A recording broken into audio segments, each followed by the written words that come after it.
لقد كان لكم في رسول الله أسوة حسنة اعوذ باللہ من الشیطان الرجیم بسم اللہ الرحمن الرحیم اللہم صلی علی محمد وعلی آل محمد کما صلیت علی ابراہیم وعلی آل ابراہیم انک حمید مجید اللہم بارک علی محمد وعلی آل محمد کما بارکت علی ابراہیم وعلی آل ابراہیم انک حمید مجید اللہم رب اشرح لی صدری ویسر لی امری واحلل عقدۃ من لسانی یفقہوا قولی۔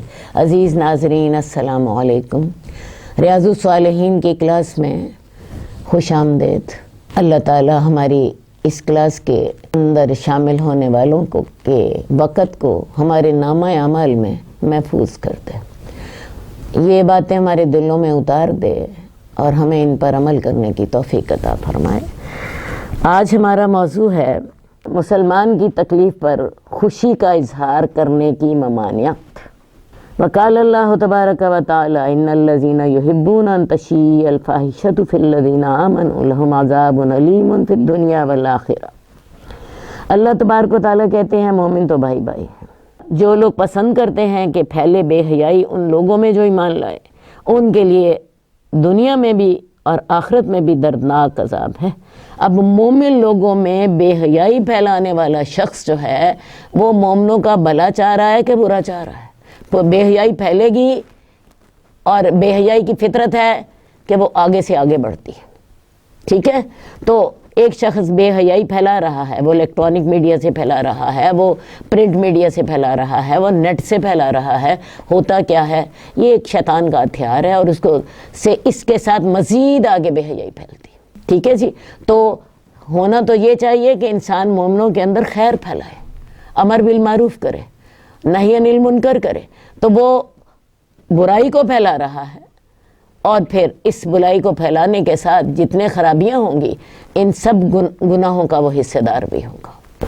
حدیث نمبر 1579 حضرت واصلہ بن اسقع رضی اللہ تعالیٰ عنہ سے روایت ہے، وہ کہتے ہیں اپنے بھائی کی تکلیف پر خوشی کا اظہار نہ کرو، ایسا نہ ہو کہ اللہ اس پر تو رحم فرما دے اور تمہیں آزمائش میں ڈال دے، اور ایسا ہو جاتا ہے۔ مومن ہمارا بھائی ہے، ہم اس کی تکلیف پر اظہار کریں، یا تو آپ یہ کہیں ہمیں کبھی تکلیف نہیں آتی یا ہمیں کبھی آئے گی نہیں۔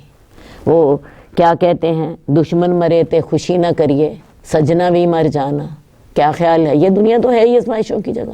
آج اگر کسی کو تکلیف آئی ہے تو کل کو ہمارا تکلیف انتظار کر رہی ہوگی، اگر وہ نہیں تو اسی طرح کی کوئی اور تکلیف ہمارا انتظار کر رہی ہوگی۔ یہ زندگی آزمائشوں کی جگہ ہے، یہ دنیا بیڈ آف روزز نہیں ہے۔ یہاں پہ کسی شخص کو آپ کھول کے دیکھیں، ہر آدمی آزمائشوں کا شکار ہے، اور اللہ تعالیٰ نے ہر ایک کے لیے ایک ڈیفرنٹ آزمائش رکھی ہوتی ہے۔ فرق یہ ہوتا ہے کہ ہر ایک کو وہ آزمائش نہیں پیش آتی جو آپ کو آ رہی ہے، اس کی آزمائش اس کے حالات سے کوئی اور فرق ہوتی ہے، اور ہر آزمائش جس پر آئی ہوتی ہے اس کے لیے دنیا کی سب سے بڑی آزمائش ہوتی ہے۔ تو لہٰذا کسی کی آزمائش پر، کسی کی تکلیف پر خوشی کا اظہار نہ کرو، بلکہ اس کی تکلیف کو محسوس کرو، اس پر تسلی دے سکتے ہو، اس کے لیے دعا کر سکتے ہو، اس کے ساتھ ہمدردی کر سکتے ہو تو وہ کرو۔ یہ ایک مومنوں والا رویہ ہے۔ اسی لیے ہمیں حکم دیا گیا ہے کہ بیمار کی عیادت کرو، اسی لیے ہمیں حکم دیا گیا ہے کہ جو فوت ہو جائے ان کی تعزیت کرو، ان کی نماز جنازہ پڑھو، ان کے لیے دعائیں کرو۔ تو اپنی مومن بھائی کی تکلیف پر خوشی کا اظہار نہ کرو، ایسا ہو سکتا ہے کہ اللہ اس پر رحم فرما دے اور تمہاری پکڑ ہو جائے۔ بعض اوقات ہم نے اپنے تجربے سے دیکھا ہے، بعض اوقات انسان بے پرواہی سے کوئی ایسا کلمہ منہ سے نکال دیتا ہے کہ وہی الفاظ ہی اس کے سامنے آ جاتے ہیں، اور پھر انسان سوچتا رہ جاتا ہے ہائے کاش میں نے یہ الفاظ نہ کہے ہوتے۔ اس وقت بے پرواہی کی حالت ہوتی ہے اور انسان غلط بات منہ سے نکال دیتا ہے۔ تو ہر وقت اللہ سے ڈرتے رہیں۔ وہ آزمائش اگر ایک پر آئی ہے تو کل کو ہماری باری بھی ہے۔ ایسا نہ ہو ہمارا کوئی تبصرہ، ہمارا کوئی لفظ، ہماری کوئی بات ہمارے آگے آ جائے اور ہم حسرت کرتے رہ جائیں کہ ہائے کاش میں نے یہ نہ کہا ہوتا۔ ہمارا اگلا باب ہے شرعی طور پر ثابت نسب میں تانا دینا حرام ہے، یعنی جس کا کوئی حسب نسب ہے، یعنی اس کا جو خاندان ہے، اس سے کا جو تعلق ثابت ہے واقعی طور پر، اس میں تانا نہ دیجیے۔ ہو سکتا ہے کہ کوئی شخص نچلی ذات کا ہو، کوئی اوپر والی ذات کا ہو، تو میں آپ کو بتاؤں یہ ساری چیزیں انسان کی کوئی ذاتی خرابیاں نہیں ہیں، یہ اللہ تعالیٰ نے جہاں چاہا کسی کو پیدا کر دیا، اس میں انسان کا کوئی اپنا کمال تو ہے نہیں۔ تو لہٰذا اگر کسی کی ذات جو ہے آپ کی نظر میں ذرا کمتر ہے تو اس پہ تانا نہ دیجیے، کیونکہ ذاتیں اور قبائل اللہ تعالیٰ نے تعارف کے لیے بنائے ہیں۔ تمام مومن بھائی بھائی ہیں اور تمام انسان بھی بھائی بھائی ہیں، کیونکہ تمام اماں حوا کی اور بابا آدم کی اولاد ہیں، اور ہمیں اسلام نے اصول یہ دیا ہے ان اکرمکم عند اللہ اتقاکم، اللہ کے ہاں تمہارا معزز شخص وہی ہے جو زیادہ متقی ہے۔ اصل بات ہے یہاں ہے معاملہ اعمال کا، وہ معاملہ ہے اللہ تعالیٰ کی طرف سے جو اللہ نے قسمت میں کر دیا۔ یہاں آپ کا کمال ہے کہ آپ نے کتنی نیکیاں کی، وہاں اللہ کی رحمت ہے، اس نے آپ کو کہاں پیدا کر دیا۔ قال اللہ تبارک و تعالی والذین یؤذون المؤمنین والمؤمنات بغیر ما اکتسبوا فقد احتملوا بہتانا و اثما مبینا، اور وہ لوگ جو مومن مردوں اور مومن عورتوں کو بغیر قصور کے تکلیف دیتے ہیں انہوں نے بہتان اور واضح گناہ کا بوجھ اٹھایا۔ تو لہٰذا مومنوں کو ایسا نہیں کرنا چاہیے۔ حدیث نمبر 1580 حضرت ابو ہریرہ سے روایت ہے، رسول اللہ صلی اللہ علیہ وسلم نے فرمایا دو چیزیں لوگوں میں ایسی ہیں جو کہ کفر کا باعث ہیں، نسب میں تان کرنا اور فوت شدہ پر بین کرنا۔ یہ دو اعمال اتنے شنیع ہیں، اتنے قبیح ہیں کہ ان پر رسول اللہ صلی اللہ علیہ وسلم نے کفر کا اطلاق کیا۔ ایک کسی کے نسب میں تان کرنا، حالانکہ اس کا اپنا قصور تو اس میں کوئی بھی نہیں، اللہ نے اس کو جہاں چاہا پیدا کر دیا، فلاں خاندان میں، فلاں قبیلے میں۔ اسی طرح کوئی شخص قد کا چھوٹا ہے، کوئی شخص رنگ کا کالا ہے، تو اس میں اس کا کیا قصور؟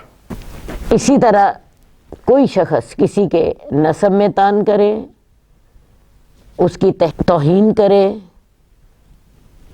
اس کا حقارت سے ذکر کرے کہ تیرا باپ تو موچی ہے، تیری ماں تو کالی ہے، یا فلاں جلاحہ ہے، دوبی ہے، تو یہ چیز کفر کا باعث ہے۔ یہ اتنا بڑا گناہ ہے کہ رسول اللہ صلی اللہ علیہ وسلم نے اس پر کفر کا اطلاق کیا۔ اور دوسری بات فوت شدہ پر بین کرنا۔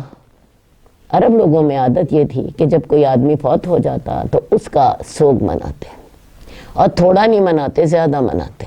ان کے ہاں رواج یہ تھا کہ کسی گھر میں کوئی فوت ہو جاتا تو رشتہ دار اور محلے دار عورتیں آ جاتی اور ساری مل کے خوب شور مچاتی، خوب بین کرتی، اور وہ سمجھتے تھے یہ ہماری عزت ہو رہی ہے، وہ اس کو اپنا سٹیٹس سمجھتے تھے، ہائے فلاں آدمی پر اتنا سوگ کیا گیا۔ اور کسی دوسرے کے گھر میں جب میت ہوتی تو جس نے اس کے گھر میں آ کے بیان کیا ہوتا تھا یہ عورت اس کے گھر میں جا کے بیان کرتی، اور اونچی اونچی آواز میں وہ مرنے والے کی خوبیاں بیان کرتی۔ تو رسول اللہ صلی اللہ علیہ وسلم نے اسے بڑی سختی سے منع کیا، بلکہ حضرت عطیہ انصاری کی حدیث ہے، وہ کہتی ہیں کہ رسول اللہ صلی اللہ علیہ وآلہ وسلم جب ہم سے بیعت لیتے تھے تو ہم سے یہ بیعت بھی لیتے تھے کہ تم نوحہ نہیں کرو گی۔ اس حد تک رسول اللہ صلی اللہ علیہ وسلم نے اس چیز کو اہمیت دی، کیونکہ یہ معاشرے کی ایک بہت غلط رسم تھی۔ تو بیان کرنا آپ یوں سمجھیں اللہ کے ساتھ ناراضگی کا اظہار ہے۔ کوئی شخص اپنے کپڑے پھاڑ دیتا ہے، اپنے گال پیٹتا ہے اور جاہلیت کی پکارتا ہے، ہائے مر گئے، ہائے روڑ گئے، ہائے اللہ نے ساڑے نال کی کر دیتا، ہائے اللہ کو ہمارے علاوہ اور کوئی نہ ملا، تو یہ کفریہ کلمات۔ اس وقت ہمیں حکم دیا گیا ہے کہ ہم اس وقت صرف ایک ہی لفظ منہ سے نکالیں، ایک ہی کلمہ، انا للہ و انا الیہ راجعون، ہم اللہ تیرے ہیں اور ہم نے تیری طرف ہی جانا ہے۔ تو ان کلمات کے ساتھ ہی انسان کو سکون آتا ہے۔ اب یہ جو ہم نے دو باتیں پڑھی ہیں کہ دو چیزیں لوگوں میں ایسی ہیں جو کفر کا باعث ہیں، نسب میں تان کرنا۔ رسول اللہ صلی اللہ علیہ وسلم نے اس سلسلے میں اپنے صحابہ کی ایسی تربیت کی تھی کہ ایک دفعہ حضرت ابو ذر غفاری کا اور حضرت بلال کا جھگڑا ہو گیا۔ حضرت ابو ذر غفاری نے حضرت بلال کو طعنہ دے دیا، اے کالی ماں کے بیٹے، کیونکہ حضرت بلال خود بھی حبشی تھے، والدہ بھی حبشی تھی۔ تو رسول اللہ صلی اللہ علیہ وسلم نے سن لیا، آپ نے فرمایا ابو ذر تمہارے اندر ابھی جاہلیت باقی ہے۔ حضرت ابو ذر کو اتنا اثر ہوا اس بات کا، حضرت بلال سے کہنے لگے کہ میں لیٹتا ہوں، تم میرے رخسار پر اپنا پاؤں رکھو، میرے چہرے کو اپنے پاؤں سے روندو، تو تب میں سمجھوں گا کہ میرا یہ گناہ معاف ہوا۔ حضرت بلال انکار کرتے رہے، لیکن حضرت ابو ذر اصرار کرتے رہے۔ تو رسول اللہ صلی اللہ علیہ وآلہ وسلم نے اپنے صحابہ کی ایسی تربیت کرتی تھی۔ اب کیا خیال ہے اتنی سخت ریئیکشن کے بعد کوئی صحابی دوبارہ ایسا کام کرے گا؟ تو ہمیں بھی ان چیزوں کے بارے میں سوچنا ہے، نہ صرف سوچنا ہے بلکہ اپنی تربیت کرنی ہے کہ ہمارے منہ سے کوئی ایسی بات نہ نکل جائے۔ ہمارا اگلا باب ہے دھوکہ دہی کی ممانعت کا بیان۔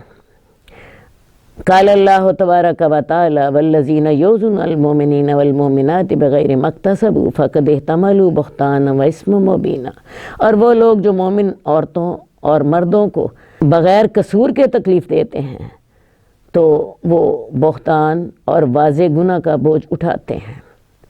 حدیث نمبر 1581 حضرت ابو ہریرہ سے روایت ہے، رسول اللہ صلی اللہ علیہ وسلم نے فرمایا جو ہم پر ہتھیار اٹھائے وہ ہم میں سے نہیں، اور جو ہمیں دھوکہ دے اور فریب دے وہ بھی ہم میں سے نہیں۔ اور مسلم کی ایک اور روایت میں ہے، رسول اللہ صلی اللہ علیہ وسلم کا غلے کے ایک ڈھیر پر سے گزر ہوا، آپ نے اس میں اپنا ہاتھ داخل کیا، آپ کی انگلیوں نے تری محسوس کی۔ آپ صلی اللہ علیہ وآلہ وسلم نے پوچھا ہے غلے والے یہ کیا ہے؟ اس نے عرض کیا اللہ کے رسول اسے بارش پہنچی ہے۔ آپ نے فرمایا تو نے اس بھیگے ہوئے حصے کو غلے کے اوپر کیوں نہ کر دیا تاکہ لوگ اسے دیکھ لیں؟ یاد رکھو جس نے ہم سے دھوکہ کیا وہ ہم میں سے نہیں ہے۔ اس حدیث میں بھی دو باتیں بتائی گئی ہیں۔ پہلی بات یہ کہ جس نے ہم پر ہتھیار اٹھایا وہ ہم میں سے نہیں ہے۔ ہتھیار اٹھانے سے دو مراد ہیں۔ ایک معاملہ تو یہ ہے کہ مسلمانوں کے حکمران پر یا مسلمانوں کی جماعت کے خلاف جو شخص ہتھیار اٹھائے، بغاوت کر دے، یا پھر دوسرا مفہوم یہ مراد ہے کہ بغیر کسی وجہ پر کہ مسلمانوں پر تلوار، بندوق، کلاشنکوف وغیرہ اٹھانا یہ حرام ہے۔ اصل بات یہ ہے شیطان ہر وقت ہمارے پیچھے لگا ہوتا ہے۔ شیطان ہمارے جسم میں اس طرح چلتا ہے جیسے خون چلتا ہے، تو جب کوئی کسی کے خلاف کوئی چھری یا کوئی خنجر، کوئی چاقو، کوئی کلاشنکوف، بندوق اٹھاتا ہے تو شیطان اس کے پیچھے لگ کر اسے وہ چلوا دیتا ہے اور قتل ہو جاتا ہے۔ تو لہٰذا رسول اللہ صلی اللہ علیہ وسلم نے اس بات سے بھی منع کیا کہ کوئی شخص اپنے ہتھیار سے کسی کی طرف اشارہ نہ کرے، ہتھیار اٹھا کے کسی گروہ کے پاس سے نہ گزرے، ایسا نہ ہو کہ وہ ہتھیار چل جائے۔ اور اس سلسلے میں سختی بھی آپ نے فرمائی کہ وہ ہم میں سے نہیں ہے۔ دوسری بات جو آپ نے بتائی وہ یہ ہے کہ جو شخص ہم سے دھوکہ دے، ہم سے جال سازی کرے، وہ ہم میں سے نہیں ہے۔ اب دھوکہ دہی کی بھی بہت سی صورتیں ہیں۔ ایک صورت تو معنوی ہے، جیسے باطل پر حق کا غلاف چڑھا دینا، ایک غلط بات کو بڑا خوبصورت شوگر کوٹ کر کے دوسروں کے سامنے پیش کر دینا، اور یہ شیطان کا طریقہ واردات ہے۔ شیطان ہمیشہ برائی کو خوبصورتی سے شوگر کوٹ کر کے ہمارے سامنے پیش کرتا ہے، ورنہ انسان کا ضمیر ننگی برائی کو قبول نہیں کرتا۔ دوسرا جو اس کا مفہوم ہے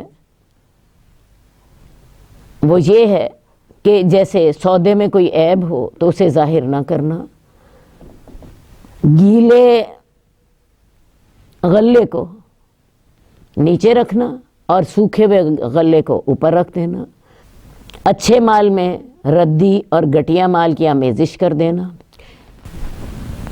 مرچوں میں اینٹوں کے برادے کی آمیزش کر دینا، یہ دھوکہ دینا ہے۔ یا سودے میں کوئی ایسی چیز کی ملاوٹ کر دینا کہ اس کا وزن زیادہ ہو جائے، تو جو دھوکہ دے گا وہ ہم میں سے نہیں ہے۔ ہم میں سے نہیں ہونے کا مطلب یہ ہوتا ہے کہ اس کا رویہ مومنوں کا رویہ نہیں ہے، مسلمانوں کا رویہ نہیں ہے۔ اس لیے ہر مسلمان کو دھوکہ دہی سے اجتناب کرنا چاہیے، لیکن دکھ کی بات یہ ہے کہ ہمارے دین کی یہ ہدایات ہیں، اس کے باوجود مسلمان تاجر دھوکہ دینے سے باز نہیں آتا۔ چاولوں کی بوری میں اوپر چاول ہوتے ہیں، نیچے اینٹ اور پتھر ہوتے ہیں، اور اسی وجہ سے ایکسپورٹ میں انڈیا ہم سے آگے بڑھ جاتا ہے۔ تو حالانکہ وہ لوگ اپنی دنیا کے لیے دیانتداری کر لیتے ہیں اور ہم سے اپنی آخرت کے لیے دیانتداری بھی نہیں ہوتی۔ حالانکہ مسلمان کو چاہیے تھا کہ وہ اس کو اللہ اور اس کے رسول کا حکم سمجھ کر زیادہ احتیاط کرتا، اور اس کا اور غیر مسلموں کا زیادہ فرق ہوتا۔ لیکن آج غیر مسلم جو ہے وہ تو دھوکہ نہیں کرتا، لیکن مسلمان دھوکہ کرتا ہے، اس کا مسلمان کو دوہرا گناہ ہوگا۔ حدیث نمبر 1582، حضرت ابو ہریرہ سے روایت ہے، رسول اللہ صلی اللہ علیہ وسلم نے فرمایا، خریداری کی نیت کے بغیر بولی میں اضافہ نہ کرو۔ اصل میں یہاں پہ لفظ ہے لا تناجشو۔ نجش کہتے ہیں کسی جگہ پہ کوئی نیلامی ہو رہی ہے، جب نیلامی ہو رہی ہوتی ہے تو کئی گاہک ہوتے ہیں، ایک گاہک کہتا ہے کہ میں فرض کیا کپڑے کی نیلامی ہو رہی ہے، وہ کہتا ہے میں اس کپڑے کو 500 میں خریدتا ہوں، دوسرا کہتا ہے میں 700 میں خریدتا ہوں، تیسرا کہتا ہے میں 1000 میں خریدتا ہوں، اور آپ کو پتہ ہے جس کی سب سے زیادہ بولی ہوتی ہے اسی پہ چیز بک جاتی ہے، مالک اسے بیچ دیتا ہے۔ نجش یہ ہوتا ہے کہ انسان کی خریداری کی نیت نہ ہو، دھوکے کی نیت ہو، وہ مالک کو خراب کرنا چاہتا ہو، قیمت اتنی زیادہ لگا دے کہ کوئی اسے نہ خریدے اور وہ خود بھی نہ خریدے، کیونکہ اصول تو یہ ہے کہ اسے جتنی بولی لگا رہا ہے وہ اسے خود خریدنا چاہیے۔ تو وہ بولی اس کپڑے کی لگا دیتا ہے 2000، کپڑا 2000 کا ہے نہیں، اور بولی لگانے کے بعد اسے خود نہیں خریدتا۔ اصل خرابی یہاں پہ ہے، اگر وہ 2000 بولی لگا کے اسے خود خرید لے کوئی حرج نہیں ہے، لیکن 2000 کا کپڑا نہیں ہے، کپڑا ہے 1000 کا یا حد 1200 کا، تو اس نے دھوکے کی نیت سے، مالک کو خراب کرنے کی نیت سے، تاکہ اس کی چیز نہ بکے، اس نے 2000 بولی لگائی اور خود نہ خریدا۔ اب 2000 کے بعد ظاہر ہے اسے کمتر بولی پہ چیز بکے گی نہیں، تو اس کو کہتے ہیں نجش، زیادہ بولی لگا کے اس کو خود نہ خریدنا، اور یہ سارا کچھ ہوتا ہے دھوکہ دینے کے لیے، اگلے کو خراب کرنے کے لیے۔ تو رسول اللہ صلی اللہ علیہ وسلم نے فرمایا کہ خریداری کی نیت کے بغیر بولی میں اضافہ نہ کرو، یہ بھی دھوکہ دہی کی ایک صورت ہے۔ حدیث نمبر 1585، حضرت ابو ہریرہ رضی اللہ تعالیٰ عنہ سے روایت ہے، رسول اللہ صلی اللہ علیہ وسلم نے فرمایا، جو شخص کسی کی بیوی یا اس کے غلام کو دھوکہ دے تو وہ ہم میں سے نہیں ہے۔ کسی کی بیوی یا غلام کو برگلا کر خامند اور مالک کے خلاف کر دینا، ان کے درمیان غلط فہمیاں پیدا کرنا اور انہیں ایک دوسرے سے متنفر کر دینا، بیوی کو خامند سے متنفر کر دینا، تمہارا خامند تو باہر جا کے اس نے فلاں جگہ پہ دوستی لگائی ہوئی ہے، ہاں، اس کو خامند سے متنفر کر دینا، غلام کو اپنے آقا سے متنفر کر دینا، یہ ایک مومن کا کردار نہیں ہے۔ مومن کی شان تو یہ ہوتی ہے کہ وہ لوگوں کے درمیان اصلاح کرتا ہے، وہ مسلمانوں کے درمیان محبت پیدا کرنے کی کوشش کرتا ہے، فساد پیدا کرنے کی کوشش نہیں کرتا۔ تو لہٰذا رسول اللہ صلی اللہ علیہ وسلم نے بڑی سختی سے اس بات سے کو روکا کہ بیوی کو شوہر کے خلاف نہ ورغلایا جائے اور غلام کو آقا کے خلاف نہ ورغلایا جائے۔ اب ہمارے ہاں بیوی کو شوہر کے خلاف ورغلانا اور شوہر کو بیوی کے خلاف ورغلانا، یہ کام مائیں بہنیں بڑے نیکی سمجھ کے کر رہی ہوتی ہیں۔ ماؤں کو بھی یہ تکلیف ہو رہی ہوتی ہے اور بہنوں کو بھی یہی تکلیف ہو رہی ہوتی ہے کہ ہمارا بھائی تو زن مرید ہو گیا ہے اور میرا بیٹا تو بیوی کے پیچھے لگ گیا ہے، ٹھیک ہے۔ اور ادھر سے میکے والوں کو یہ تکلیف ہو رہی ہوتی ہے کہ ہماری بیٹی کا اس کا خامن دھیان نہیں کرتا، وہ دوسرے طریقے سے اس کو ورغلا رہی ہوتی ہے۔ تو یہ جو ان دونوں کے درمیان فساد پیدا کرنے کی کوشش ہے، آپ کہیں گے کہ نہیں جی ہماری نیت تو فساد کی نہیں ہوتی، ہم تو نیک نیتی سے کر رہے ہوتے ہیں، لیکن نتیجہ اس کا فساد ہی نکلتا ہے، نتیجہ اس کا فساد ہی نکلتا ہے۔ میاں بیوی کے درمیان فساد پیدا کرنے کی کوشش کرنا سب سے بڑا گناہ ہے جس پر شیطان سب سے زیادہ خوش ہوتا ہے۔ ہمارا اگلا باب ہے بدعہدی کے حرام ہونے کا بیان۔ قال اللہ تبارک و تعالی یا ایھا الذین آمنوا اوفوا بالعقود، اے لوگو جو ایمان لائے ہو اپنے وعدے پورے کرو۔ اور اللہ تبارک و تعالی نے یہ بھی کہا واوفوا بالعہد ان العہد کان مسئولا، وعدے پورے کیا کرو کیونکہ وعدوں کے بارے میں پوچھا جانے والا ہے۔ اب وعدے جو ہیں یہ بھی انسان کی زندگی میں بہت اہمیت رکھتے ہیں۔ انسان کئی قسم کے وعدوں میں کا پابند ہے۔ انسان جب اس دنیا میں آتا ہے تو اللہ سے وعدہ الست کر کے آیا۔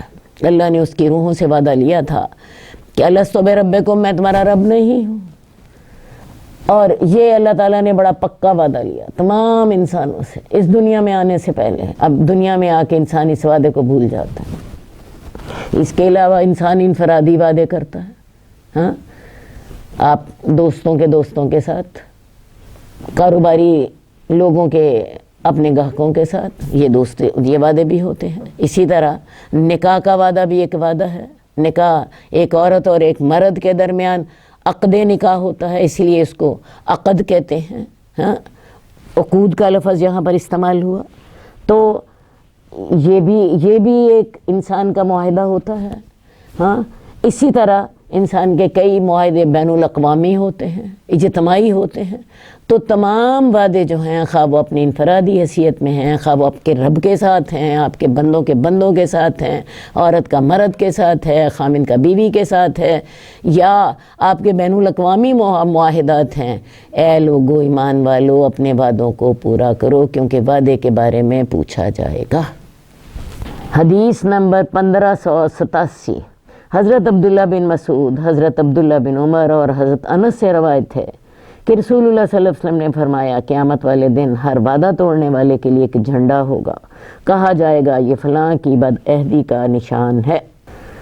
عرب لوگوں کا طریقہ یہ تھا کہ جو کوئی بدعہدی کرتا تھا اس کے لیے وہ بازار میں ایک جھنڈا گاڑ دیتے تھے اور اس پر اس شخص کا نام لکھا ہوتا تھا، یہ فلاں کی بدعہدی کا نشان ہے۔ اس طرح اس کی ذلت ہوتی تھی۔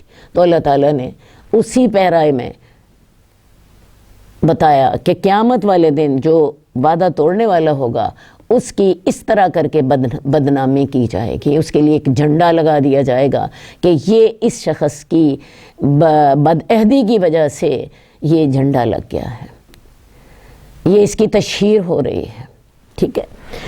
بدعہدی کے بارے میں بات سمجھ لیجئے۔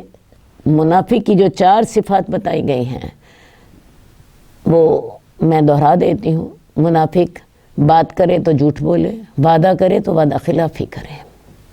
اس کی دوسری صفت ہی وعدہ خلافی کرنا ہے، وعدے کو توڑنا ہے۔ اصل میں جب انسان وعدہ توڑتا ہے تو 2 گناہ کر رہا ہوتا ہے، ایک وہ اپنا وعدہ توڑ رہا ہوتا ہے اور دوسرا وہ جھوٹ بول رہا ہوتا ہے۔ آپ نے کسی سے وعدہ کیا میں جی آپ کے ہاں کل آؤں گی، آپ نے جھوٹ بولا۔ کل جب آپ کل نہیں گئے، وعدہ بھی توڑا، جھوٹ بھی بولا۔ کسی دکاندار نے وعدہ کیا میں جی آپ کے کپڑے سلے ہوئے آپ کو کل تیار ہوں گے. اب وہ کل کپڑے تیار نہیں ہوئے، اگلا بندہ کتنا تنگ ہوا، اور آپ کے ذمہ 2 گناہ ہوئے. آپ اپنی زبان پہ پورے نہ اترے، آپ اپنے وعدے پہ پورے نہ اترے. تو منافق کی جو 4 صفات ہیں اس میں یہ صفت جو ہے کہ وہ وعدہ خلافی کرتا ہے، یہ صفت لازماً نفاق ہی کی نشانی ہے.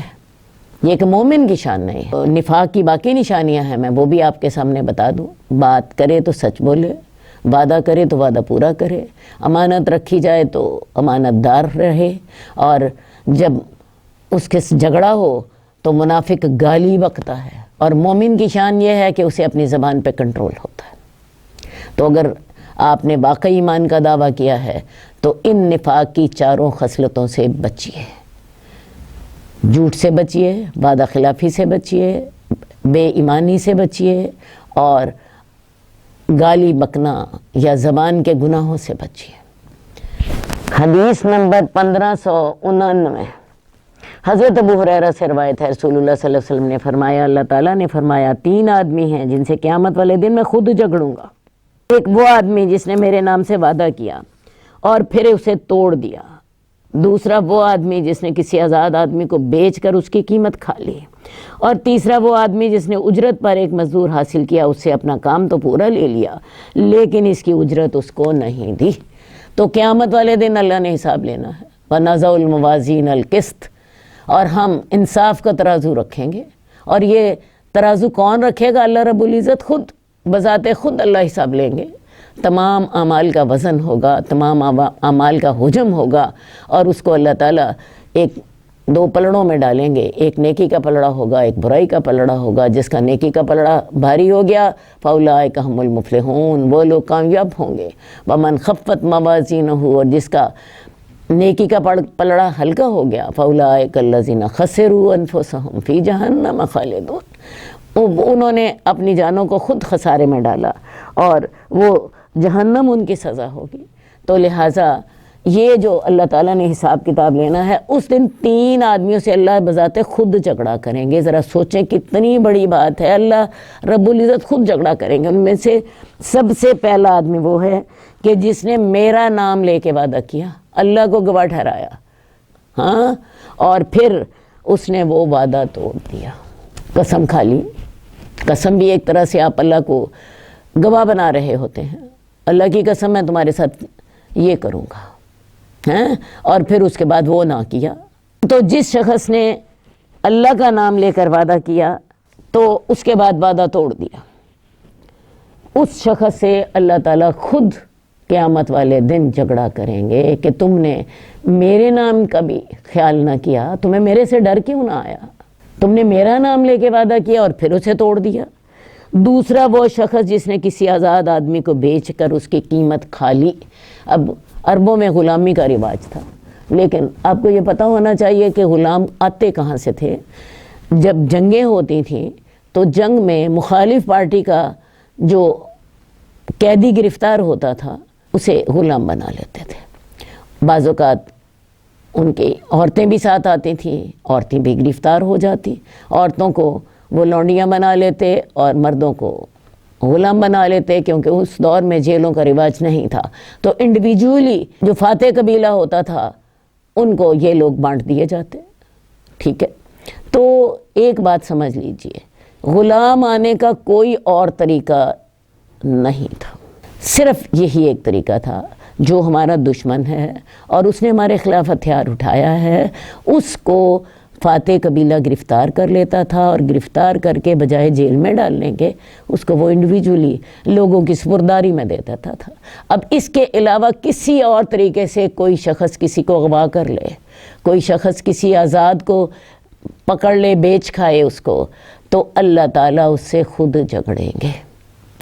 ویسے میں آپ کو بتاؤں، اسلام نے غلامی کو حکماً تو ختم نہ کیا، لیکن ایسے اقدامات کیے جن کے بعد غلامی ختم ہو گئی.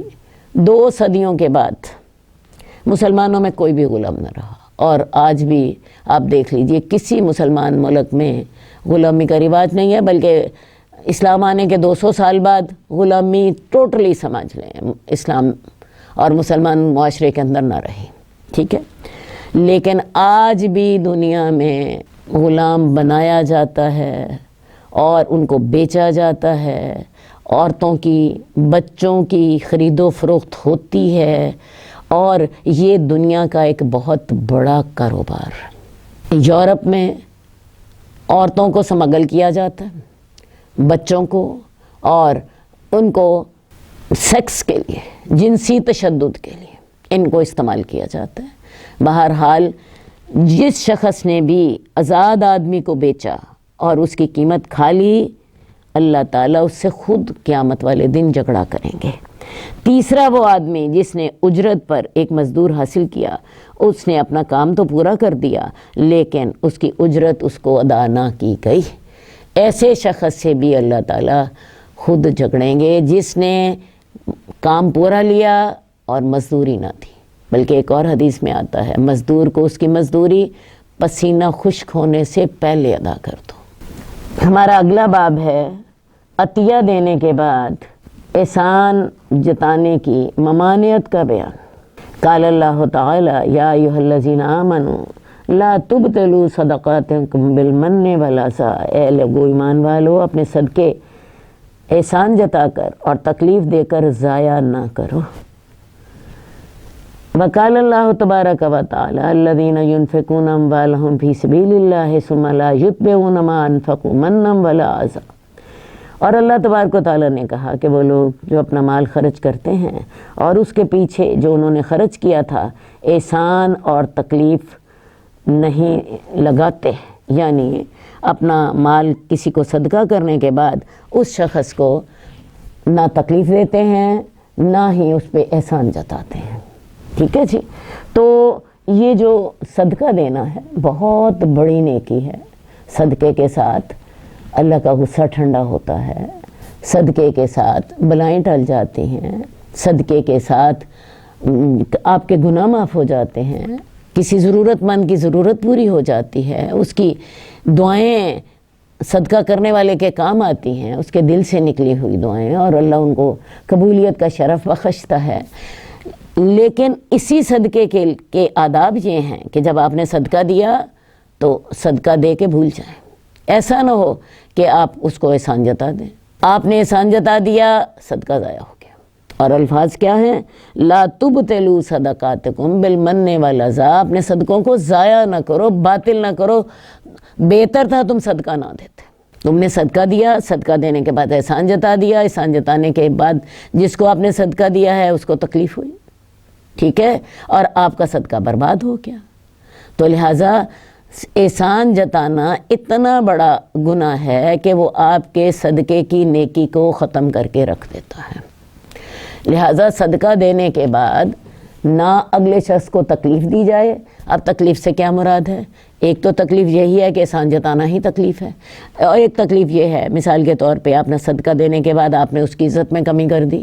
مثال کے طور پہ آپ نے کسی اپنے عزیز کو صدقہ دیا اور اب وہ آپ کے گھر آتا ہے تو آپ اسے پانی بھی نہیں پوچھتے، آپ سمجھ لیتے ہیں لو میں نے تو اس کو صدقہ دیا تھا، یا کوئی آپ سے ایسا شخص جس کو آپ نے صدقہ دیا تھا وہ آپ سے ملنا چاہتا ہے، آپ اسے ٹائم نہیں دیتے ہیں۔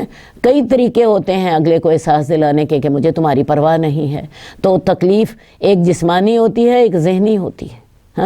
تو جس کو صدقہ دیا ہے اس کی ویسی ہی عزت برقرار رہے جیسے پہلے کرتے تھے، اس کو تنگ نہ کیا جائے، اس کو احسان نہ جتایا جائے، اس کی عزت نفس کو تکلیف نہ پہنچائی جائے۔ ایسا کریں گے تو صدقہ برباد ہو جائے گا۔ حدیث نمبر 1590، حضرت ابو ذر غفاری سے روایت ہے، رسول اللہ صلی اللہ علیہ وسلم نے فرمایا 3 آدمیوں سے قیامت والے دن اللہ نہ کلام کرے گا، نہ رحمت کی نظر سے دیکھے گا، نہ ہی انہیں پاک کرے گا، اور ان کے لیے دردناک عذاب ہوگا۔ اب یہ کلمات، بہت سے گناہوں کے بعد یہ کلمات آ جاتے ہیں کہ ایسے آدمی ہیں جن سے اللہ کلام نہیں کرے گا، جن سے اللہ رحمت کی نظر نہیں دیکھے گا، جن کو اللہ معاف نہیں کرے گا۔ تو یہ کبیرہ گناہ ہوتے ہیں، اور کبیرہ گناہ میں سے بھی زیادہ کبیرہ گناہ، اتنا اللہ ناراض ہوں گے کہ ان سے بات کرنا گوارہ نہیں کریں گے، ان کی طرف رحمت کی نظر سے دیکھنا گوارہ نہیں کریں گے، انہیں معاف کرنا گوارہ نہیں کریں گے۔ تو 3 آدمی ہوں گے جن پر اللہ اتنے غضبناک ہوں گے۔ اور وہ 3 آدمی کون سے ہیں؟ حضرت ابو ذر غفاری نے عرض کیا یا رسول اللہ وہ بڑے نامراد ہوئے اور بڑے خسارے میں رہے، وہ کون سے لوگ ہیں؟ آپ نے فرمایا ٹخنوں سے نیچے کپڑا لٹکانے والا۔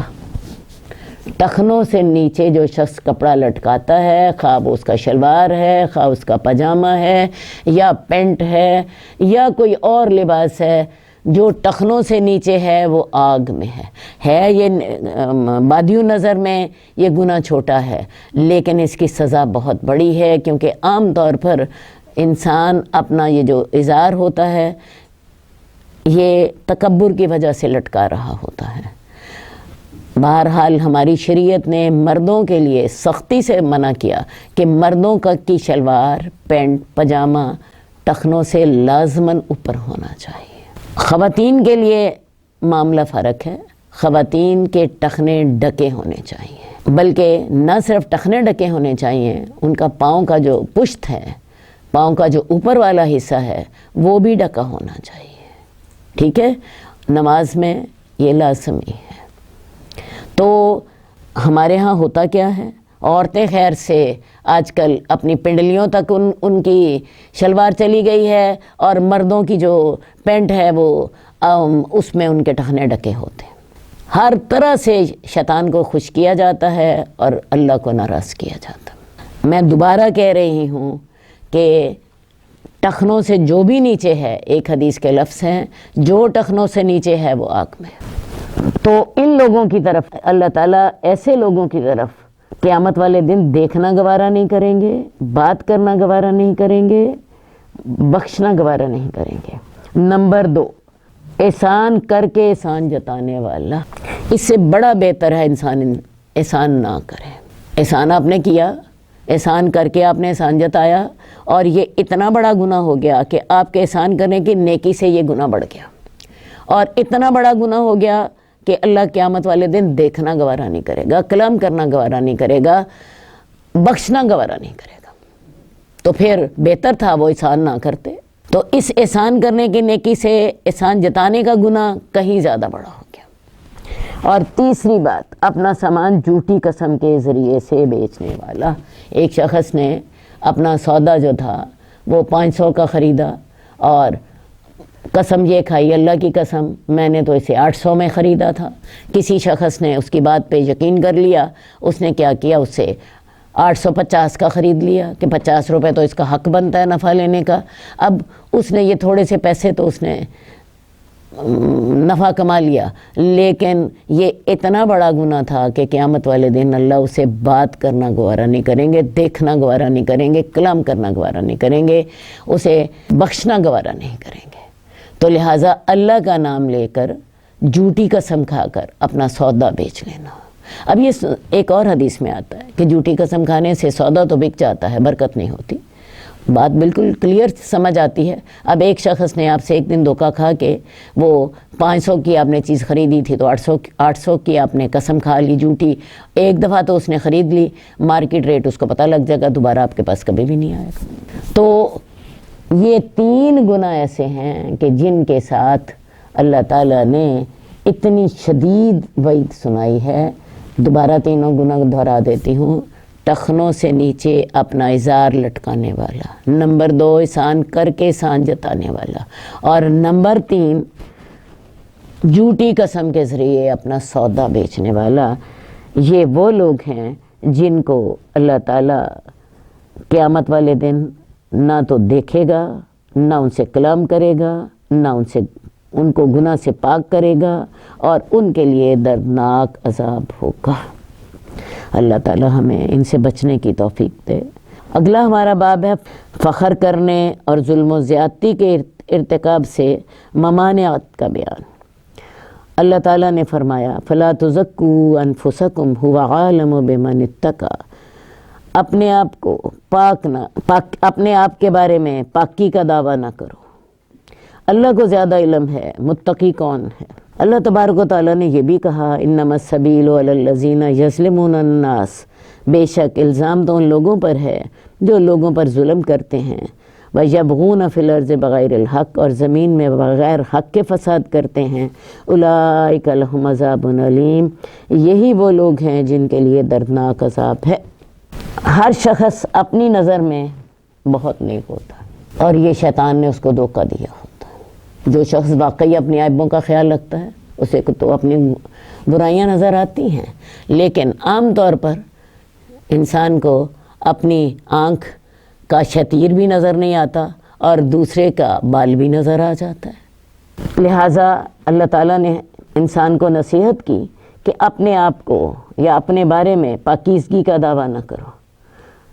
اللہ کو زیادہ پتہ ہے کون پرہیزگار ہے۔ اور دوسری بات اللہ تعالیٰ نے یہ فرمائی کہ ملامت کے لائق تو وہ لوگ ہیں جو لوگوں پہ ظلم کرتے ہیں اور زمین میں سرکشی کرتے ہیں بغیر حق کے، لہٰذا لوگوں پہ ظلم کرنے سے بچنا چاہیے۔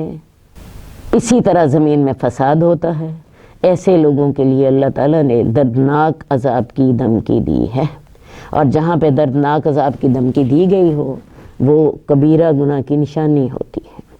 تو لہٰذا لوگوں پر ظلم کرنا اور زمین میں فساد بپا کرنا یہ بھی کبیرہ گناہ ہیں جن کے وجہ سے دردناک عذاب ہوگا۔ حدیث نمبر 1591 حضرت ایاز بن حمار رضی اللہ تعالیٰ عنہ سے روایت ہے، رسول اللہ صلی اللہ علیہ وسلم نے فرمایا، اللہ تعالیٰ نے میری طرف وحی کی کہ تم عاجزی اختیار کرو یہاں تک کہ کوئی کسی پر ظلم نہ کرے اور نہ کوئی کسی دوسرے کے مقابلے میں فخر کرے۔ بات پھر وہی ہے، اللہ تعالیٰ نے کسی کو مال و دولت، جاہ و منصب، حسن و جمال یا علم و فضل عطا کیا ہو تو یہ اس پر اللہ کا احسان ہے۔ اس کو چاہیے کہ بجائے اس کے کہ ان پہ تکبر کرے اور لوگوں پر ناجائز زیادتی کرے، لوگوں کو حقیر سمجھے، اسے چاہیے عاجزی کا رویہ اختیار کرے اور اللہ کا شکر کرے اور ان نعمتوں سے خود بھی فائدہ اٹھائے اور دوسروں کو بھی فائدہ پہنچائے، نہ کہ فخر کا اور غرور کا اظہار کر کے اللہ کی ناشکری کرے اور لوگوں کو حقیر سمجھے اور لوگوں پر ظلم اور زیادتی کا ارتکاب کرے۔ ویسے انسان بڑا کمزور ہے۔ حقیقت یہ ہے کہ انسان کا جب اللہ تعالیٰ نعمتیں دے دیتے ہیں، کسی بھی قسم کی صلاحیتیں عطا فرما دیتے ہیں، اور تو انسان جو ہے وہ تکبر کا شکار ہو کے لوگوں کو حقیر سمجھنا شروع کر دیتا ہے اور اپنے مقابلے میں کسی کی ذرا بھی پرواہ نہیں کرتا، جبکہ صحیح طریقہ کیا ہے؟ انسان اللہ کا شکر ادا کرے، ان نعمتوں سے خود بھی فائدہ اٹھائے، دوسروں کو بھی ان نعمتوں میں شریک کرے اور عاجز رہے، کیونکہ جس رب نے یہ نعمتیں عطا کی ہیں وہ رب چھین بھی تو سکتا ہے۔ ہمارا اگلا باب ہے 3 دن سے زیادہ مسلمانوں کے آپس میں بول چال بند رکھنے کے حرام ہونے کا بیان۔ البتہ بدعتی شخص سے یا اعلانیہ فسق و فجور کہ مرتکب شخص سے ترک تعلق جائز ہے، یعنی مسلمان آپس میں 3 دنوں سے زیادہ بول چال بند نہ رکھے، یہ حرام ہے۔ ہاں اگر کوئی شرعی ضرورت ہو، کوئی شخص بدعت کا مرتکب ہے یا اعلانیہ گناہ کرتا ہے تو اس سے ہم اس کے گناہ کی وجہ سے، دینی غیرت کی وجہ سے ہم تعلق ختم کر سکتے ہیں، لیکن وہاں پہ آپ کی ذاتی وجہ نہیں ہوگی، وہاں پہ دینی غیرت اس کی وجہ ہوگی کہ شاید اس کو میرے ترک تعلق کی وجہ سے یہ احساس ہو کہ میں اس گناہ کا مرتکب ہو رہا ہوں اور شاید یہ اس سے باز آ جائے۔ قال اللہ تبارک و تعالی انما المؤمنون اخوہ فاصلحوا بین اخویکم، مومن تو بھائی بھائی ہیں، اپنے بھائیوں کے درمیان صلح کرا دیا کرو۔ وقال اللہ تبارک و تعالی ولا تعاونوا علی البر والتقوی، اور گناہ اور زیادتی پر ایک دوسرے کی مدد نہ کرو۔ لڑائی کرنا اور تعلق ترک کر دینا اخوت کے خلاف ہے۔ مومن تو سب بھائی بھائی ہیں۔ اللہ تعالیٰ نے پاکستان کے ایک مسلمان کو اور امریکہ کے ایک مسلمان کو بھائی بنایا ہے، ان کے درمیان جو رشتہ ہے وہ توحید کا ہے، وہ رسالت کا ہے، وہ ایمان بالآخرت کا ہے۔ تو اس اخوت کا تقاضا یہ ہے کہ وہ ترک تعلق نہ کرے، اور اگر کسی وقت مسلمانوں کے اندر جھگڑا ہو جائے تو ان کے درمیان صلح کرا دیا کرو، نیکی پر ایک دوسرے کا تعاون کرو، صلح کرا دینا نیکی ہے، اور ایک دوسرے کے خلاف گناہ اور زیادتی پر تعاون نہ کرو، کسی کے خلاف کسی کی مدد نہ کرو، ہاں ایسا عمل ضرور کرو جس کے ساتھ حالات بہتری کی طرف مائل ہو جائیں۔ حدیث نمبر 1594، حضرت ابو ایوب انصاری رضی اللہ تعالیٰ عنہ سے روایت ہے، رسول اللہ صلی اللہ علیہ وسلم نے فرمایا، کسی مسلمان کے لیے جائز نہیں کہ وہ اپنے بھائی سے 3 راتوں سے زیادہ تعلق منقطع رکھے، دونوں کا آمنا سامنا ہو تو یہ اس سے اور وہ اس سے منہ پھیر لے، اور ان دونوں میں سے بہتر وہ ہے جو اسلام میں پہل کرے۔ اسلام دین فطرت، اس لیے اس میں فطری معاملات کا خیال رکھا گیا ہے۔ جب مسلمانوں میں کسی وجہ سے لڑائی جھگڑا ہو جائے، 100 وجہیں ہو جاتی ہیں، تو طبیعت میں تنگی پیدا ہو جاتی ہے، جس کی وجہ سے دونوں فریق جو ہیں ایک دوسرے سے بولنا پسند نہیں کرتے۔ شریعت نے 3 دن تک اس کی اجازت دی ہے۔ 3 دنوں کے اندر اندر انسان کا غصہ ٹھنڈا ہو جاتا ہے، انسان سوچنے سمجھنے کے قابل ہو جاتا ہے۔ 3 دن تک اجازت دی ہے کہ وہ 3 دن تک اگر وہ بول چال بند رکھتے ہیں تو خیر ہے، لیکن زیادہ دنوں تک ترک تعلق جو ہے وہ بعض اوقات بغض و عداوت میں زیادتی کا باعث بن جاتا ہے۔ انسان ملتا جلتا رہتا ہے، غلط فہمیاں دور ہوتی رہتی ہیں، انسان اپنے دل کی بات دوسرے کو کہہ دیتا ہے، لیکن دور رہتا ہے تو ہوتا کیا ہے، شیطان اس کے دل میں بھی غلط خیال ڈالتا رہتا ہے، اس کے دل میں بھی غلط خیال ڈالتا رہتا ہے، اور وہ غلط خیالات جو ہیں وہ مستقل ایک حیثیت، ایک جڑ پکڑ لیتے ہیں، دلوں میں کینے پیدا ہو جاتے ہیں، بغض و عداوت پیدا ہو جاتی ہے۔ اس لیے جھگڑے کے باوجود کوشش یہ کریں کہ 3 دنوں کے بعد بول چال شروع ہو جائے، اور اس کا طریقہ کیا ہے، جب وہ ایک دوسرے کے آمنے سامنے آئے، السلام علیکم کہہ کے آغاز کر دیا جائے، اور السلام علیکم جو ہے وہ دعا ہے، تم پر سلامتی ہو، اور اسی کے ساتھ ہی انشاءاللہ صلح ہو جائے گی۔ دوسرا جواب دے دے گا وعلیکم السلام تو صلح ہو جائے گی، اور ان دونوں میں سے بہتر وہ ہے جو کہ سلام کا آغاز کرے، جو کہ صلح میں پہل کرے۔ اصل بات ہے، ہر وہ کام جس کے ساتھ مسلمانوں کے اندر صلح، صفائی، ہمدردی، اخوت، محبت پیدا ہو، وہ کام بہت نیکی والا ہے۔ یہاں تک کہ حدیث میں آتا ہے کہ تم میں سے اللہ کے نزدیک سب سے زیادہ اللہ کے قریب وہ آدمی ہے جو مصافحے میں پہل کرتا ہے۔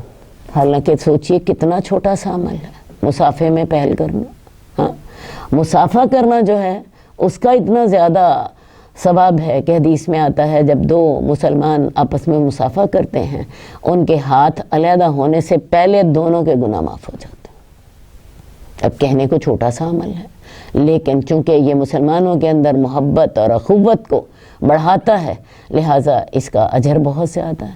تو لہٰذا جو پہل کرتا ہے مصافحے میں وہ اللہ کے زیادہ قریب ہوتا ہے۔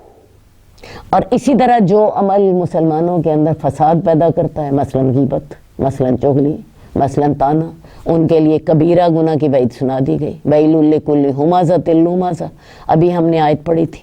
تو یہ جو مقصد ہے کہ مسلمانوں کی جماعت کے اندر اخوت اور محبت قائم رہے، اس کام کے لیے جو چیز فائدہ مند ہوگی اس کا بہت اجر ہوگا، اور جو چیز اس کو ختم کرے گی وہ بہت بڑا گناہ ہوگا۔ تو 3 دنوں تک تو اجازت دے دی گئی کہ وہ بول چال بند رکھ سکتے ہیں، لیکن اس کے بعد انہیں ایک دوسرے سے بات چیت کرنی چاہیے، اور اپنی جو عارضی تلخی اور کشیدگی 3 دنوں سے زیادہ وہ برقرار نہ رکھیں۔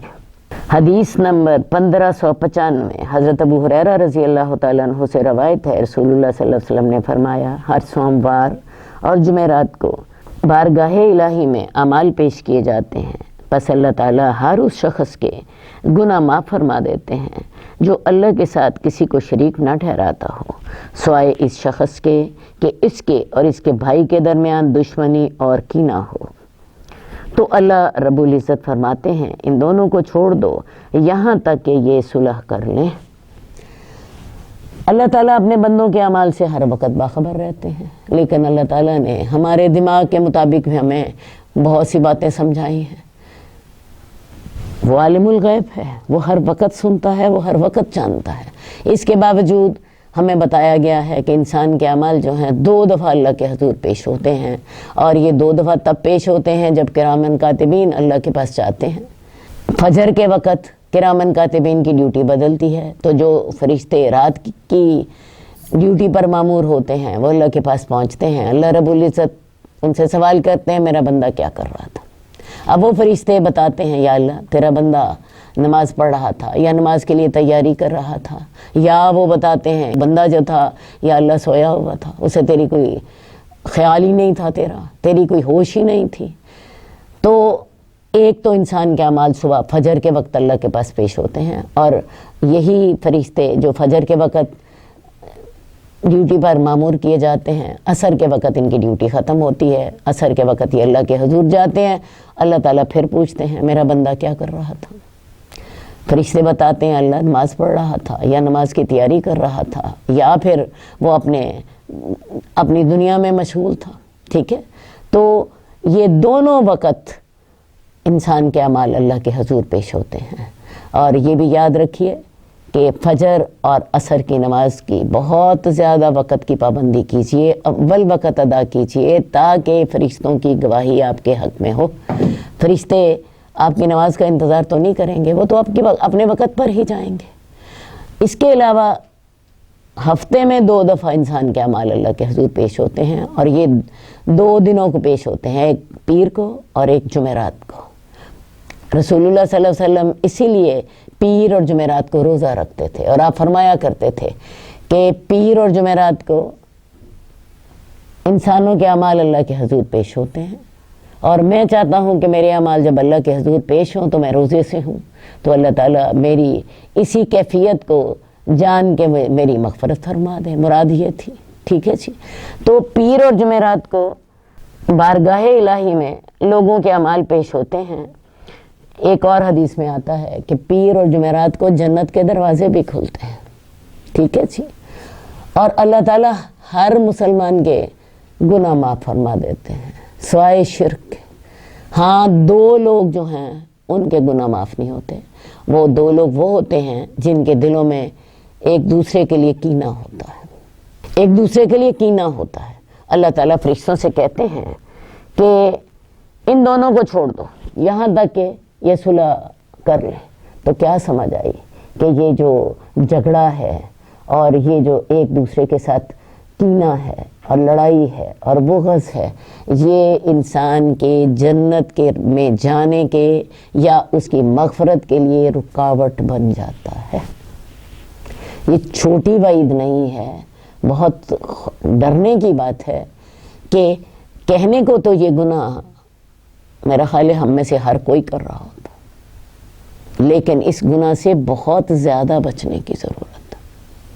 جن 2 آدمیوں کے دلوں میں ایک دوسرے کے خلاف کینہ ہے، بغض ہے، لڑائی ہے، جھگڑا ہے، وہ کیا ہوتا ہے؟ یہ لڑائی جھگڑا اور یہ کینہ اور بغض ان کی مغفرت کی راہ میں رکاوٹ بن جاتا ہے۔ اللہ تعالیٰ کہتے ہیں باقی سب کے گناہ معاف کر دو جس نے شرک نہیں کیا، لیکن ان 2 کو ابھی مہلت دو جب تک کہ یہ صلح نہ کر لیں۔ صلح کریں گے پھر ان کی مغفرت ہوگی۔ حدیث نمبر 1598 حضرت ابو خراش حضرت بن ابی حضرت اسلمی سے روایت ہے کہ انہوں نے رسول اللہ صلی اللہ علیہ وسلم کو فرماتے ہوئے سنا، جو شخص اپنے بھائی سے 1 سال تک تعلق منقطع رکھے گا تو اس کا یہ عمل اس کا خون بہانے کے برابر ہے۔ پیچھے ہم نے پڑھا کہ 3 دنوں سے زیادہ ترک تعلق نہ کرو، اور اب ہم نے پڑھا کہ اگر کسی نے 1 سال تک ترک تعلق کیا تو اس کا یہ عمل اس کا خون بہانے کے برابر ہے، یعنی اس کے قتل کے برابر ہے۔ لہٰذا ایک مسلمان کی دوسرے مسلمان کے ساتھ ترک تعلق جو ہے اگر 1 سال تک باقی رہا تو یہ اس کے قتل کے برابر ہے۔ ترک تعلق بھی ایک طرح سے معنوی قتل ہے، جس سے دوسرے مسلمانوں کو سخت ذہنی اذیت سے گزرنا پڑتا ہے، اس لیے اس کو قتل کے مترادف قرار دیا۔ بھئی ترک تعلق سے بھی ایک طرح سے آپ نے دوسرے شخص کو مردہ سمجھ لیا نا، آپ نے اس کے حال احوال کی خبر ہی نہ لی۔ اب یہ تو ہوا معاملہ معمول کے حالات میں۔ بعض اوقات ایسا ہوتا ہے ہم کسی سے کئی دفعہ 2 سال نہیں ملتے، 5 سال نہیں ملتے، لیکن وہ ہے رضامندی کی حالت میں، ٹھیک ہے۔ ویسے تو رضامندی کی حالت میں بھی انسان کو ایک دوسرے کے حالات کے ساتھ آگاہی رکھنی چاہیے، ایک دوسرے کا حال چال پوچھتے رہیں، اور آج کل تو بڑا آسان ہے، فون کر لیا، ٹھیک ہے۔ لیکن ناراضگی کی حالت میں کسی سے نہ ملنا یہ زیادہ سخت بات ہے۔ ہاں ایک صورت ہے، اگر کوئی شخص بدعتی ہے یا کوئی شخص جو ہے وہ کوئی گناہ گار ہے تو بعض اوقات اس سے ترک تعلق اس کو احساس دلانے کے لیے جائز ہے۔ ہم دیکھتے ہیں غزوہ تبوک میں رسول اللہ صلی اللہ علیہ وسلم نے ان 3 صحابہ کو جو کہ جہاد میں نہیں گئے تھے ان سے 50 دنوں کے لیے سوشل بائیکاٹ کیا، اور یہ واقعہ سورہ توبہ میں موجود ہے۔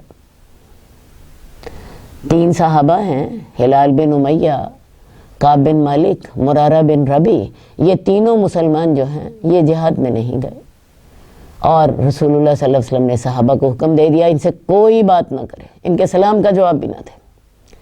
حال ان کا یہ ہو گیا کہ حضرت کعب بن مالک کہتے ہیں میں اپنی جان سے بھی تنگ آ گیا، اور ہمارا حال وہ ہو گیا جو قرآن مجید نے کہا ہے کہ زمین اپنی فراخی کے باوجود ہمارے لیے تنگ ہو گئی۔ اس کے بعد پھر ان کی توبہ اتری، اور پھر رسول اللہ صلی اللہ علیہ وسلم نے بھی ان کے سلام کا جواب دینا شروع کیا، اور دوسرے صحابہ نے بھی ان کو احساس دلانے کے لیے۔ اسی طرح ہمیں ایک اور واقعہ رسول اللہ صلی اللہ علیہ وسلم کی ذاتی زندگی میں ملتا ہے۔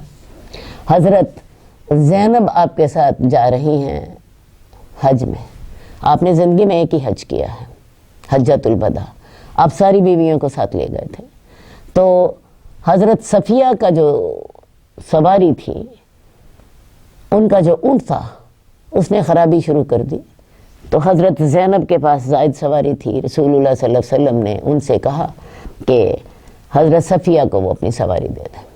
حضرت زینب نے کہا آپ کی یہودن کو دے دوں، حضرت صفیہ کا تعلق یہودی قبیلے سے تھا، یہ حجج بن اخطب کی بیٹی تھی، مسلمان ہو گئیں، رسول اللہ صلی اللہ علیہ وسلم نے ان سے نکاح کر لیا۔ بہرحال یہ بات آپ کو سخت ناگوار گزری، اور رسول اللہ صلی اللہ علیہ وسلم حضرت زینب سے ناراض ہو گئے، انہیں کچھ نہیں، زبان سے تو نہیں کچھ بھی کہا، لیکن ان سے ترک تعلق کر دیا۔ کوئی 3 مہینے گزر گئے، ربیع الاول میں جا کے تو رسول اللہ صلی اللہ علیہ وسلم ان کے گھر گئے۔ تو بعض اوقات کسی کو احساس دلانے کے لیے سزا کے طور پہ ترک تعلق جائز ہے، لیکن میں پھر وہی بات آپ سے کرتی ہوں، یہ ذاتی معاملات میں نہیں ہونا چاہیے، دینی غیرت کے تحت آپ ایسا کر سکتے ہیں۔ غزوہ تبوک میں بھی ان 3 مسلمانوں نے جہاد سے تھوڑی سی سستی کی تھی، اور یہاں پہ حضرت زینب سے جو خرابی ہوئی ہے وہ میں نے آپ کے سامنے رکھ دی، آپ ان کی تربیت فرما رہے تھے۔ تو عام معاملات میں جو ہمارے ذاتی جھگڑے ہوتے ہیں ان میں کوشش کیجئے 3 دنوں سے زیادہ ترک تعلق نہ ہو، اور یہ جو آخری حد 1 سال تک اگر کسی نے اپنے مسلمان بھائی سے تعلق نہیں رکھا تو سمجھو اس نے اس کو قتل کر دیا، اس نے سمجھا وہ ختم ہو چکا۔ ہمارا اگلا باب ہے تیسرے آدمی کی اجازت کے بغیر 2 آدمیوں کی باہم سرگوشی کرنا منع ہے، مگر بوقت ضرورت ایسے رازدارانہ انداز میں باتیں کرنا جائز ہے کہ وہ ان کی باتیں نہ سن سکے۔ اس کے علاوہ یہ بھی ہو سکتا ہے کہ 2 آدمی ایسی زبان میں گفتگو کریں کہ وہ اسے سمجھ نہ سکے۔ اصل بات یہ ہے سرگوشی کرنا منع ہے، اس کے آداب قرآن مجید میں بتائے گئے۔ تو اگر 3 آدمی بیٹھے ہیں تو 2 آدمیوں کو سرگوشی کرنا منع ہے، کیونکہ تیسرا آدمی سمجھے گا کہ ضرور میرے خلاف سرگوشی ہو رہی ہے۔ ہاں وہ ایسی بات کر سکتے ہیں، ایسی زبان میں بات کر سکتے ہیں کہ تیسرے آدمی کو سمجھ نہ آئے، یا ایسے انداز میں بات کر سکتے ہیں کہ تیسرا آدمی ان کی بات نہ سن سکے۔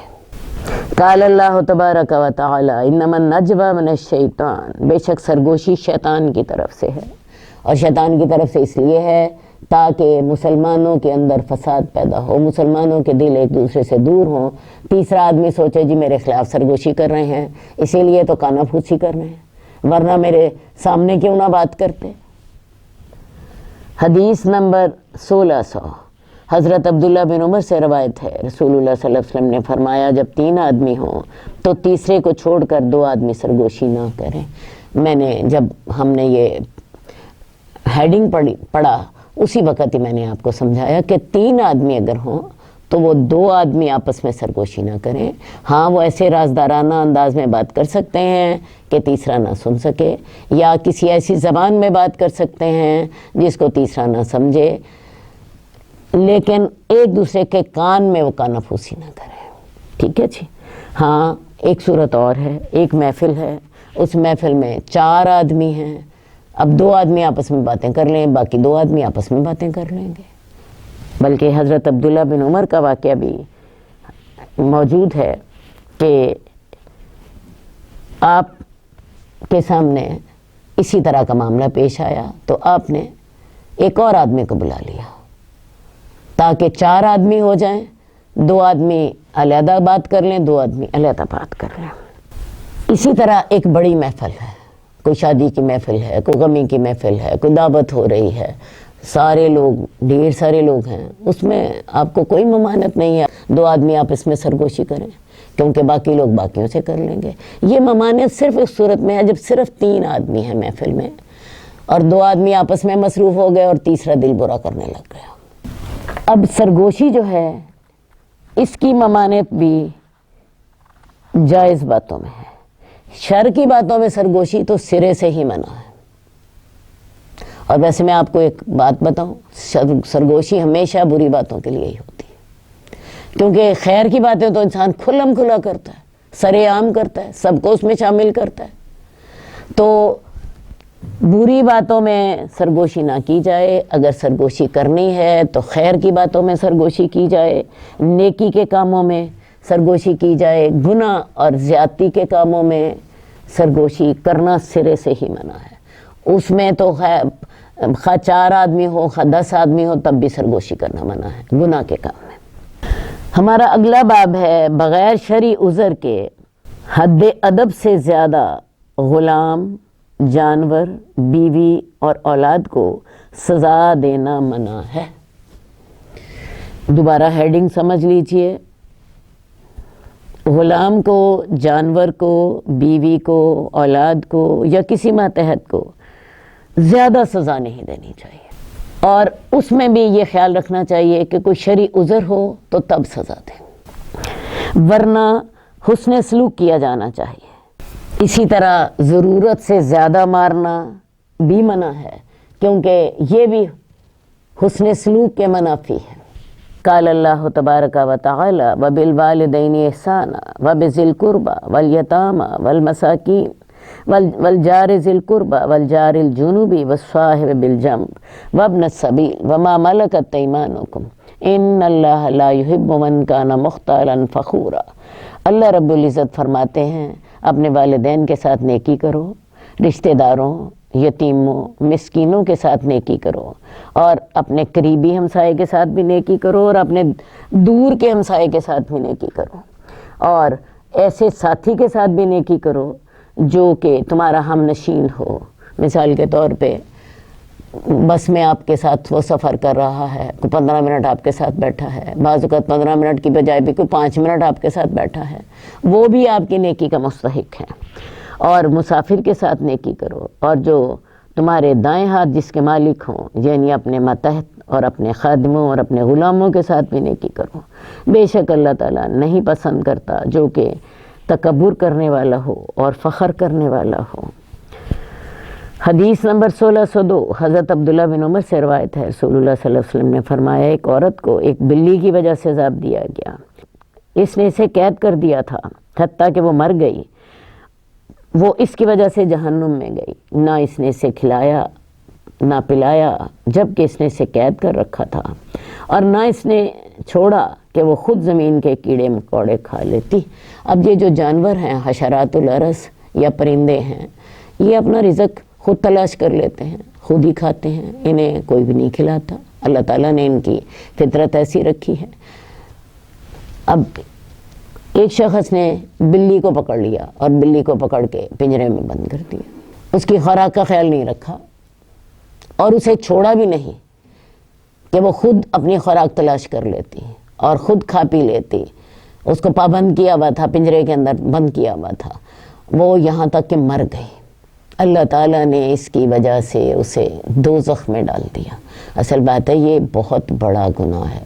ہم لوگ بعض اوقات جانوروں کو پنجرے میں بند کر دیتے ہیں اور پنجرے میں بند کر کے ان کی خوراک اور پیاس سے بے پرواہ ہو جاتے ہیں۔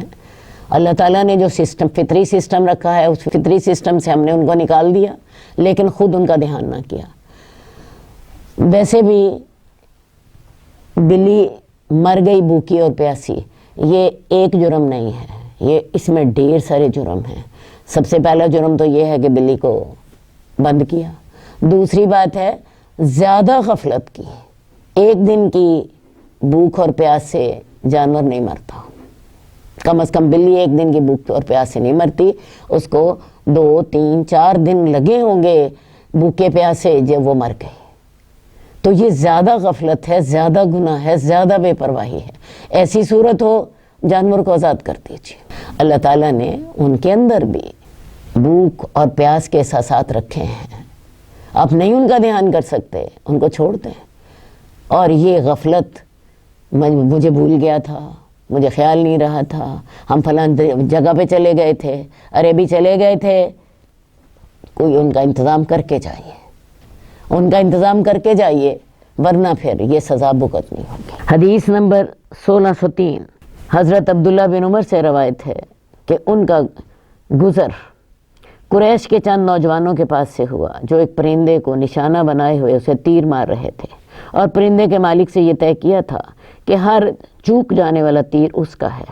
جب انہوں نے حضرت عبداللہ بن عمر کو دیکھا تو منتشر ہو گئے۔ عبداللہ بن عمر نے فرمایا، یہ کام کس نے کیا؟ اللہ اس پہ لعنت کرے جس نے ایسا کام کیا۔ بے شک اللہ کے رسول صلی اللہ علیہ وسلم نے اس شخص پہ لعنت کی ہے جو کسی جاندار چیز کو نشانہ بنائے۔ واقعہ آپ کو سمجھ آ رہا ہوگا۔ کچھ نوجوان جو ہیں اپنے جوانی کے شوق میں خیر سے اپنا نشانہ پکا کرنے کے لیے انہوں نے ٹارگٹ بنا رکھا تھا ایک جانور کو، ایک پرندے کو، اسے کسی جگہ پہ باندھا ہوا تھا اور زندہ کو تیر کا نشانہ بنا رہے تھے، اور انہوں نے طے یہ کر رکھا تھا کہ جو پرندے کا مالک ہے، جو تیر نشانے سے ہٹ کر گرے گا وہ اس کا مالک ہوگا۔ اب اس کو فائدہ یہ تھا کہ جو تیر نشانے پہ نہ لگتا تو وہ اس کو مل جاتا۔ اب حضرت عبداللہ بن عمر جب وہاں سے گزرے تو انہوں نے کہا کہ اللہ اس پہ لعنت کرے جو کسی زندہ جانور کو اتنی تکلیف پہنچا رہا ہے۔ آپ کہہ سکتی ہیں کہ ہمیں شکار کی اجازت ہے، ہم انہیں شکار جب کرتے ہیں تو تب بھی تو ہم ان کو تیر پھینکتے ہیں اور مارتے ہیں، ان کو شکار ان کا کر لیتے ہیں، خواہ بندوق سے کریں یا کسی تیری کے ساتھ کریں۔ اصل بات ہے کہ یہ ہے کہ اس صورتحال میں پرندہ ہوا میں اڑ رہا ہوتا ہے، اس کے پاس اختیار ہوتا ہے کہ وہ آپ کے تیر سے بچ جائے، اور باندھ کے کسی کو مارنا جب اس کے پاس کوئی اختیار ہی نہیں ہے، یہ بالکل وہی صورت ہے جیسے بلی کو باندھ کے مارا۔ بلی کے پاس اختیار تھا کہ وہ اپنا کھانے اور پینے کا خود انتظام کرتی، آپ نے اسے پنجرے میں بند کر دیا۔ اب یہاں پہ پرندہ جو ہے اس کے پاس بچنے کا اختیار کوئی نہیں ہے، آپ نے اسے ٹارگٹ بنایا ہوا ہے، کسی چیز پہ باندھا ہوا ہے اور اس زندہ پہ کو آپ مار رہے ہیں، اس سے بڑا ظلم اور کیا ہو سکتا ہے؟ تو اسلام ہمیں نہ صرف انسانوں پہ رحم کرنے کا حکم دیتا ہے، جانوروں پر بھی رحم کرنے کا حکم دیتا ہے۔ اس سے بڑا ظلم اور کیا ہوگا کہ ایک جاندار ہے اور وہ آپ کے تیروں سے تڑپ رہا ہے اور وہ اس کو بھاگنے کا موقع نہیں ہے، جان بچانے کا موقع نہیں ہے، وہ جب فضا میں ہوتا ہے تو اپنی جان بچا لیتا ہے، اس کے پاس یہ اختیار ہوتا ہے۔ اسی لیے رسول اللہ صلی اللہ علیہ وسلم نے ایسے شخص پر لعنت فرمائی۔ آپ نے اپنا نشانہ پکا کرنا ہے کسی بے جان چیز کو نشانہ بنا لیجیے۔ حدیث نمبر 1606 حضرت ابو مسعود بدری رضی اللہ تعالیٰ عنہ سے روایت ہے کہ میں اپنے غلام کو کوڑے سے مار رہا تھا۔ میں نے اپنے پیچھے سے ایک آواز سنی، خبردار اے ابو مسعود، مگر میں غصے میں ہونے کی وجہ سے آواز کو نہ سمجھ سکا۔ جب آواز دینے والا میرے قریب ہوا تو میں نے دیکھا کہ وہ تو رسول اللہ صلی اللہ علیہ وسلم تھے۔ آپ فرما رہے تھے، خبردار اے ابو مسعود، اللہ تعالیٰ تجھ پر اس سے کہیں زیادہ قادر ہے جتنا تو اس غلام پر قادر ہے۔ تو میں نے کہا، اس کے بعد میں کبھی کسی غلام کو نہیں ماروں گا۔ واقعہ کہ آپ کو سمجھ آئی؟ حضرت ابو مسعود جو ہیں اپنے غلام کو کوڑے سے مار رہے ہیں، کوئی غصہ آ گیا، کوئی غلام سے قصور ہو گیا، رسول اللہ صلی اللہ علیہ وسلم دیکھ رہے ہیں، دور سے آواز دیتے ہیں، خبردار اے ابو مسعود، لیکن چونکہ یہ غصے کی حالت میں تھے نہیں پتہ چلا، یا سنی ہی نہیں آواز، یا سنی انسنی کر دی، جو بھی صورت ہوئی۔ رسول اللہ صلی اللہ علیہ وسلم قریب آ گئے اور قریب آ کے انہوں نے پھر وہی الفاظ کہے، خبردار اے ابو مسعود، جتنا تم اس غلام پہ قادر ہو اللہ تعالیٰ تم پر اس سے زیادہ قادر ہے، تم اس کو مار رہے ہو، اللہ تمہیں اس سے زیادہ مار سکتا ہے، اس سے زیادہ تمہیں اس کو قدرت ہے تم پر۔ حضرت ابو مسعود کہتے ہیں کہ میں نے دیکھا تو اللہ کے رسول صلی اللہ علیہ وسلم تھے اور ان کی ہیبت کی وجہ سے میرے ہاتھ سے کوڑا نیچے گر گیا، اور میں نے اسی وقت وعدہ کر لیا کہ آج کے بعد میں کبھی کسی غلام کو نہیں ماروں گا۔ تو انسان کو اپنے ماتحتوں پر غصہ آ جاتا ہے، یہ کوئی عجیب بات نہیں ہے، لیکن اسلام نے ہمیں حکم کیا دیا ہے۔ رسول اللہ صلی اللہ علیہ وسلم سے پوچھا گیا، یا رسول اللہ ہم اپنے غلام کو دن میں کتنی دفعہ معاف کریں؟ آپ نے فرمایا نہیں 70 دفعہ معاف کرو۔ غور سے سنیے، ہم اپنے ملازموں کے ساتھ کیا کرتے ہیں؟ تھوڑی سی غلطی کر دیتے ہیں، ہم اسے 10 گالیاں دیتے ہیں، اندھی ہو گئی ہے، دیکھتی نہیں ہے، کتنی دفعہ تجھے سمجھایا ہے، آئندہ کیا نوکری سے نکال دوں گی۔ یہ سارے وہ کلمات ہیں جو ہم عام طور پہ اپنے ملازموں کے ساتھ یا اپنے ماتحتوں کے ساتھ استعمال کرتے ہیں۔ اللہ کے رسول صلی اللہ علیہ وسلم فرماتے ہیں کہ اللہ تعالیٰ تم پر اس سے زیادہ قادر ہے جتنا تم اس پہ قادر ہو، اور پھر آپ نے فرمایا انہیں دن میں 70 دفعہ معاف کیا کرو۔ بھئی ہم اپنے مالک کے سامنے کتنے گناہ گار ہوتے ہیں، ہم اپنے اللہ کے سامنے کتنے نافرمان ہوتے ہیں، اللہ ہم سے جو چشم پوشی کرتے ہیں، درگزر کرتے ہیں، تو ہمیں بھی تو چاہیے کہ ہم درگزر کریں۔ تو آپ سے پوچھا گیا کہ ہم اپنے خادموں کو دن میں کتنی دفعہ معاف کریں، تو اللہ کے رسول نے پراپر فرمایا دن میں 70 دفعہ معاف کرو۔ اس کے علاوہ آپ نے یہ بھی فرمایا کہ اپنے غلاموں پر کاموں کا اتنا بوجھ نہ ڈالو جس کو وہ کر نہ سکیں، اور اگر ڈالتے ہو تو پھر خود ساتھ لگو۔ ایسا نہ ہو کہ آپ تو آرام سے سو رہی ہوں اور ملازم کے اوپر آپ نے سارا بوجھ ڈال دیا ہو۔ ہاں، تیسری بات، کبھی کبھی غلاموں سے یہ بھی پوچھ لیا کرو تمہاری کوئی حاجت ہے۔ حدیث میں ایک واقعہ آتا ہے، حضرت ربیعہ اسلمی رسول اللہ صلی اللہ علیہ وسلم کے خادم تھے۔ ایک دفعہ رسول اللہ صلی اللہ علیہ وسلم نے ان سے پوچھا تمہاری کوئی حاجت ہے؟ کہنے لگے یا رسول اللہ ہے۔ آپ نے فرمایا کیا؟ کہنے لگے یا رسول اللہ جنت میں آپ کا ساتھ چاہتا ہوں۔ یہ ہیں رسول اللہ صلی اللہ علیہ وسلم کے خادم، آپ کی تربیت کا اثر۔ آپ کا خیال یہ تھا شاید وہ کوئی مال مانگیں گے، کوئی دنیا کی چیز مانگیں گے تو میں دے دوں گا۔ آپ نے پھر پوچھا تمہاری کوئی اور؟ کہنے لگا نہیں یا رسول اللہ مجھے وہی چاہیے، بس وہی۔ پھر آپ نے پوچھا کوئی اور؟ کہتے ہیں نہیں یا رسول اللہ مجھے صرف وہی چاہیے، مرافقتک فی الجنہ، جنت میں آپ کی مرافقت، جنت میں آپ کا ساتھ چاہتا ہوں۔